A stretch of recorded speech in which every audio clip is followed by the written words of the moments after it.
नमस्कार दोस्तों, मैं हूं प्रीतम सिंह और आप देख रहे हैं मेरा चैनल। आप सबको पता है कि इंटरनेशनल टोक्यो ओलंपिक्स होने वाले हैं और इसी पे बात करने के लिए आज मैं आया हूं अंधेरी में। अंधेरी में सुरेश कनौजिया जी हैं जो खुद एक रेफरी हैं, कोच हैं।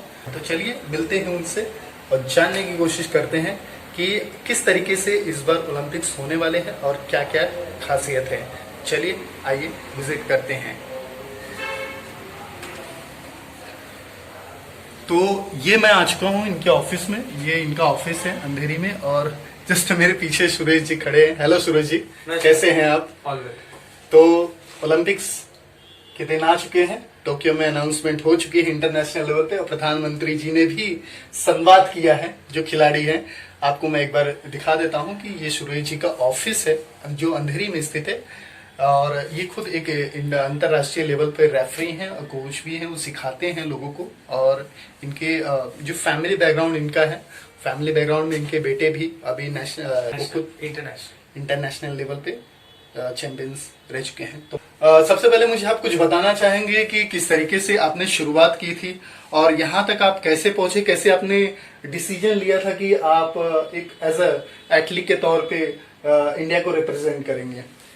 ऐसा है कि कोई भी स्पोर्ट्समैन जो सिंसियरली स्पोर्ट्स करता है, पहले तो ये जान लीजिए कि उसकी इच्छा हमेशा इंटरनेशनल या एक देश के लिए कुछ गुजरने की चाहत होती है।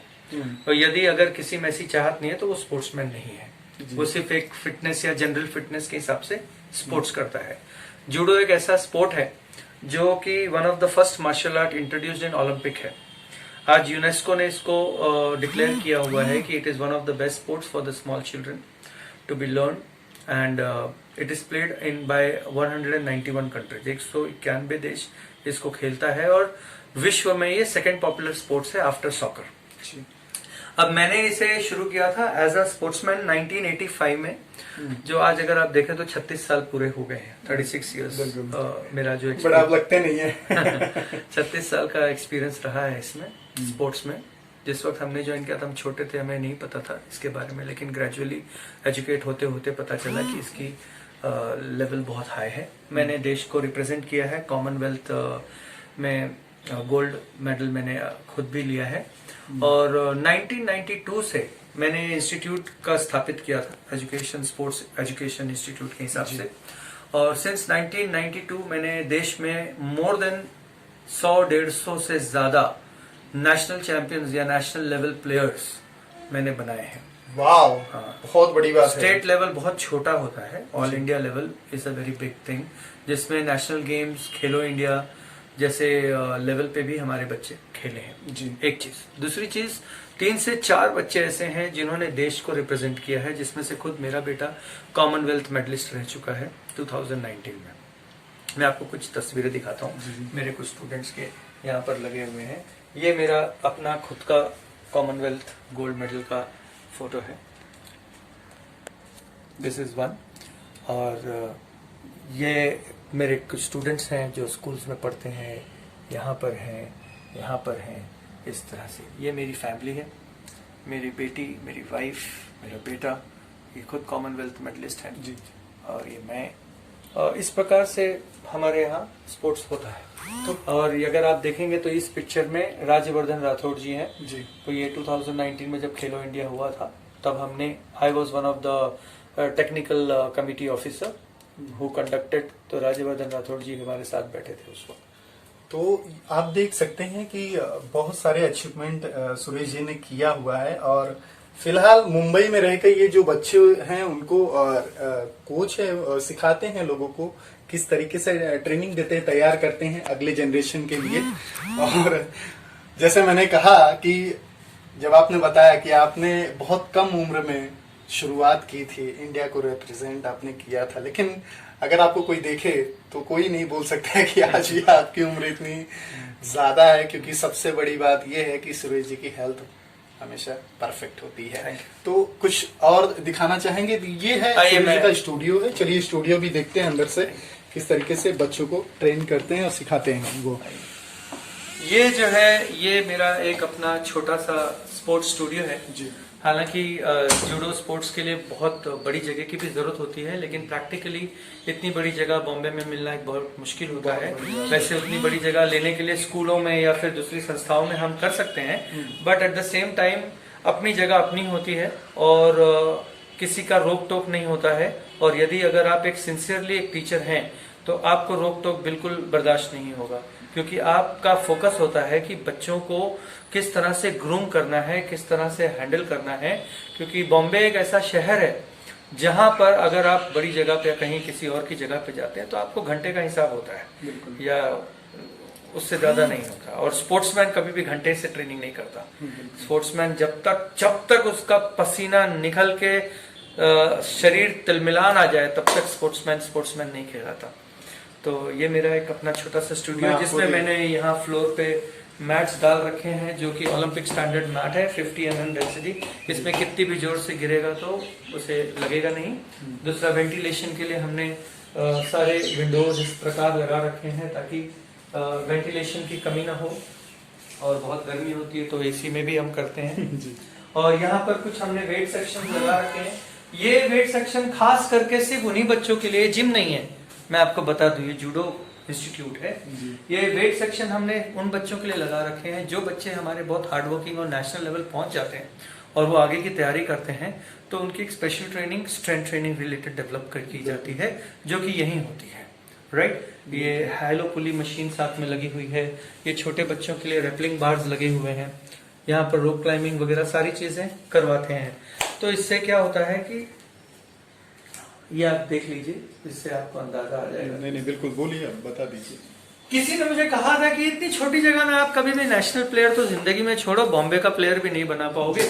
मैंने कहा था नेशनल प्लेयर या इंटरनेशनल प्लेयर बनाने के लिए जगह की जरूरत नहीं होती है, इच्छा की जरूरत होती है। इच्छा की जरूरत होती है। आपके अंदर अगर लगन है तो आप थोड़े से फैसिलिटीज में भी बहुत बड़ा रिजल्ट ला सकते हो। और ये जगह से मैंने कई नेशनल चैंपियंस बनाए हैं। तो ये बहुत बड़ी बात है कि अंधेरी जैसे इलाके में, जैसे कहा, अगर यहाँ पे आप रहते भी हैं आसपास तो आपको मालूम होगा कि यहाँ का जो बजट सेशन है वो कितना ज़्यादा है। लेकिन इतनी छोटी सी जगह हमारे लिए हम कह सकते हैं, लेकिन है जो चैंपियंस हैं जो आज दुनिया में नाम रोशन कर रहे हैं सुरेश जी के बदौलत, उनके लिए बहुत बड़ी जगह है। सच में ये मैं दिल से कहूँगा कि उनके लिए बहुत बड़ी जगह है। और आज जहां भी आपके स्टूडेंट होंगे डेफिनेटली आपके लिए दुआ करते होंगे, सलामती करते होंगे कि आप इसी तरीके से और भी जो प्रतिभाशाली छात्र हैं और नेशनल लेवल पे लोगों को दें, इंटरनेशनल लेवल पे लोगों को दें, ताकि हमारे भारत का जो नाम है वो ऊंचा करें हर जगह। तो मैं एक बार आपको घुमा के दिखा देता हूँ। ये देखिए, जैसे बताया एसी है उनका, ये है पूरा जिम्नास्टिक। यहाँ पे जैसे उन्होंने कहा जिम के लेवल का ये कुछ उन्होंने इस तरह की ज़रूरत होती पड़ती है तो उसके लिए यूज़ किया जाता है। ये ऑक्सीजन के जो हम मारते हैं, और ये क्लाइंबिंग जो बताया, अगर आप ये करते हैं तो तरीके से आप कर लें। अगर आप डेली खुद हेल्थ से रिलेटेड वर्क, अपने फिटनेस पे काम करते हैं तो आपको अच्छे से मालूम होगा कि इतनी जगह शायद बहुत बड़ी बात है। लेकिन यहाँ पे जगह के लिए हम नहीं आए, यहाँ पे आज स्पेशल गेस्ट आप थे सुरेश जी, जो कि और खासकर जो टोक्यो में होने वाले खेल हैं। मैं एक चीज बताना चाहूंगा, टोक्यो ओलंपिक्स जो है एक इससे 2 साल पहले हमारे देश में राज्यवर्धन राठौड़ जी जब स्पोर्ट्स मिनिस्टर बने थे तो उन्होंने एक स्कीम लाई थी खेलो इंडिया की। और 2017 में पहला खेलो इंडिया टूर्नामेंट स्थापित हुआ था, जिस वो एक ऐसा प्लेटफॉर्म है कि उस प्लेटफॉर्म में जो ऑलरेडी नेशनल चैंपियंस है वही लोग खेल सकते हैं। उसके लिए कोई स्पेशल सिलेक्शन सेपरेट नहीं होता है, यानी that tournament is between champions only. उसमें भी हमारे कुछ 4 बच्चे सिलेक्ट होके आगे गए हैं। और इस विजन से राज्यवर्धन राठौड़ जी ने इस खेलो इंडिया को स्थापित किया था, ताकि आने वाले 2020 का जो अभी ओलंपिक्स है या 24 या 28 के ओलंपिक के लेवल पे ग्रास रूट से मेहनत करके ओलंपियन बनाया जाए या ओलंपियन जनरेट किया जाए हमारे देश की पॉपुलेशन से या बच्चों से। 2012 में एक हमारे देश में एक इंटरनेशनल ओलंपिक कमेटी ने एक सॉलिडारिटी कोर्स रखा था, जिसमें मुझे सम्मानित किया गया था, और इस अपेक्षा से सम्मानित किया गया था कि मैं शायद फ्यूचर में कोई ना कोई ओलंपिक प्लेयर बनाऊं। लेकिन आपको मैं बताना चाहूँगा, मैं बॉम्बे जैसे शहर में रहता हूँ। बॉम्बे जैसे शहर में बच्चों को ज़्यादातर एकेडमिक प्रेशर, फिर जो लाइफस्टाइल है यहाँ पर खाने पीने की, जैसे जंक खाने की आदतें हैं, माँ बाप ने भी वो आदतें डाल रखी है, नोइंगली अननोइंगली जो भी आप समझें, और प्लस एसी में और लग्जरी की लाइफस्टाइल का उनकी आदत है। तो ये हार्ड वर्क करना कतई नहीं जानते। यहाँ ज़्यादातर न्यू जनरेशन जो है शॉर्टकट पे बिलीव करता है, और खेल कूद ऐसी चीज़ ही नहीं है जिसमें शॉर्टकट में कोई रास्ता निकाला जाए। बिल्कुल। सो ऐसे बच्चे पाना या ओलंपियन बनाना मेरे लिए बड़ा कठिन सा महसूस हो रहा था, क्योंकि मैं एक बहुत पैशनेट टीचर हूँ, not by profession, just by love, out of passion. तो मैं कहाँ से ऐसे बच्चे बनाऊँ? हालांकि मेरे पास अच्छे अच्छे सेलिब्रिटी के भी बच्चे आ चुके हैं। सोनू निगम जी का बेटा मेरा स्टूडेंट रह चुका है, फराह खान जी के बच्चे मेरे तीनों स्टूडेंट रह चुके हैं, जबकि वो बॉम्बे के चैंपियन भी बन चुके हैं। लेकिन मेरा एम बॉम्बे के चैंपियन तक सीमित नहीं है ना, it has to go up, every sportsman has to grow. So मैंने क्या किया, अच्छे बच्चे जो पोटेंशियल हो, बच्चे तो सभी अच्छे हैं, नो डाउट अबाउट इट, लेकिन उनको ग्रूम करके, उनको काउंसिल करके, उनको शॉर्टकट गलत चीज़ है ये बता के, काउंसिल करके मैं धीरे धीरे उनको कन्वर्ट करता हूँ। एक चीज़। दूसरी चीज़, मैंने 3 बीएमसी स्कूल अडॉप्ट किए हैं जो अंडर प्रिविलेज बच्चे जहाँ जाते हैं। वहाँ पर 600 से 700 ऐसे बच्चे हैं जो अंडर प्रिविलेज हैं। ये बच्चे मेहनत करने से कतराते नहीं, इनके पास लग्जरी लाइफस्टाइल नहीं होती, ना उनके पास जंक खाने के फालतू पैसे होते हैं, घर का खाते हैं। ये बच्चे मेहनती बहुत होते हैं। इनका सिर्फ एक ही तकलीफ होती है, इनके पास फाइनेंस नहीं होता। बिल्कुल। इनके पास अच्छी डाइट का पैसा नहीं होता, और जब ये टूर्नामेंट्स होते हैं या फिर ड्रेस खरीदना हो जूडो का, तो वो पैसे नहीं होते। वो मैं पर्सनली स्पॉन्सर करता हूँ और उनको टोटल फ्री में एजुकेशन देता हूँ स्पोर्ट्स का। और ये बच्चे जब नेशनल लेवल प्लेयर बनते हैं तो इनकी फ्यूचर एजुकेशन फ्री हो जाती है, एक बेनिफिट होता है। दूसरा, इनको सरकारी नौकरी में प्रवेश हो जाता है। तो मेरी तरफ से मैं इस तरह से बच्चों पे मेहनत करता हूँ।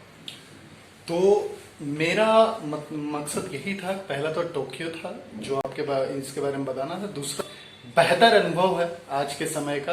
पहले जो ओलंपिक्स होते थे बहुत सारे चीज़ों की कमी थी, लेकिन आज जो है टेक्नोलॉजी के तौर पे बहुत सारी चीज़ें बदल गई है।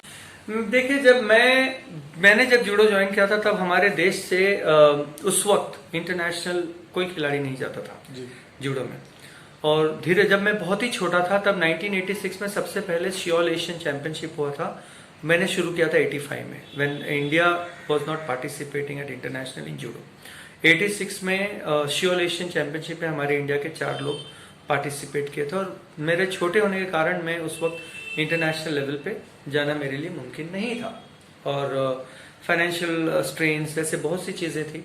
बट मैंने ऑल इंडिया लेवल पे काफ़ी अपनी अचीवमेंट्स की थी। फिर एजुकेशन हुआ, ग्रेजुएशन हुआ, उसके बाद में आप अपने प्रोफेशनल लाइफ में चले जाते हो। जैसे ही प्रोफेशनल लाइफ में चले जाते हो तो आपका sports career as a sportsman वो डिटोरिएट होता है, उसको मेंटेन करना बहुत डिफिकल्ट होता है।